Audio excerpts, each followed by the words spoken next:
Hello, I'm Brian McDonald, editor with O'Reilly Media. I'm here today with Lara Swanson, engineering manager with Etsy, and we're talking about design and performance. So thanks for coming. Thank you. Design and performance aren't two things that necessarily go together automatically. So tell me a little bit about how that works. So what I've seen interesting in the number of years I've been in the industry is that often performance problems are thrown over the wall towards engineers. Right. Say a design team will mock up a website and then maybe comp it in Photoshop, maybe get some basic things in the browser, and then engineers at the end are left with all the optimizations.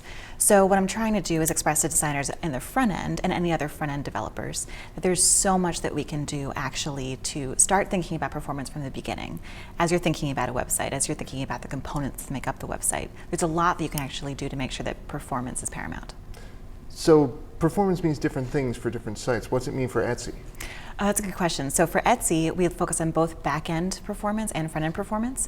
We actually have SLAs to make sure that our back-end performance is meeting some guidelines. Yeah. And then on the front end, we actually do a lot of optimizations and run tons of experiments to say, how can we balance aesthetics and performance? So what's your revision cycle like?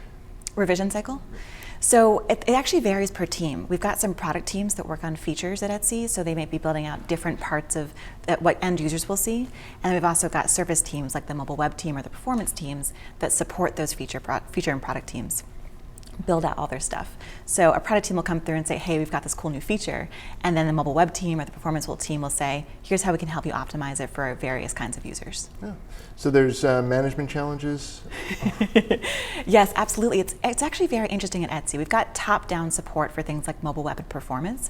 Chad Dickerson, our CEO, is actually hugely a fan of performance and mobile web in particular. So what we find is that the challenge is working with individual designers, developers, et cetera, to make sure that they're focusing on these problems. Okay. You mentioned mobile, so that's probably a new challenge for you. Absolutely, and for Etsy, actually. So we started about 2 years ago working on mobile web templates by sniffing out user agents and developing and designing different layouts for them. What we're finding is that in different parts of the product, we actually have very great optimized workflows and layouts for mobile web. But in other parts, we're lacking. So what we're trying to do right now at Etsy is create a consistent, holistic experience for our mobile web platform, our desktop platform, and actually also in the apps. So you want a similar continuity of look and feel? Absolutely, continuity of look and feel, of user experience, of workflow, all these things, which is actually a huge challenge. So what does user experience mean in this context? What's the ideal user experience for your site?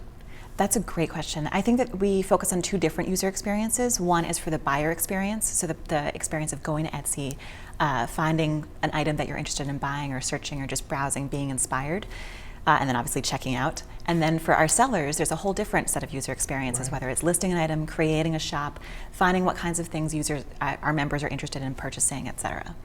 That's great. So what sort of a system do you have to test across all of these different platforms?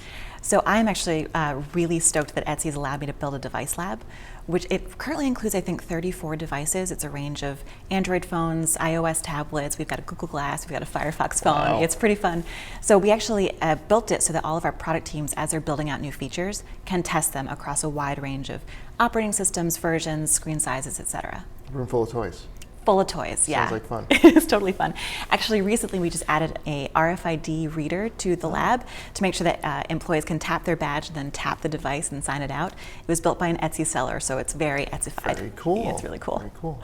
So what's next? What's the future look like? Oh, that's a great question. So I think that next for Etsy is, again, this holistic experience. We're just getting started with responsive web design, so that's a whole new challenge.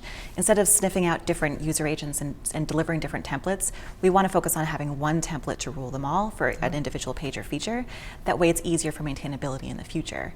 Right. But obviously that's easier said than done, and there's some performance considerations there too. Sometimes it's better to deliver different templates, different assets, et cetera, for different kinds of devices.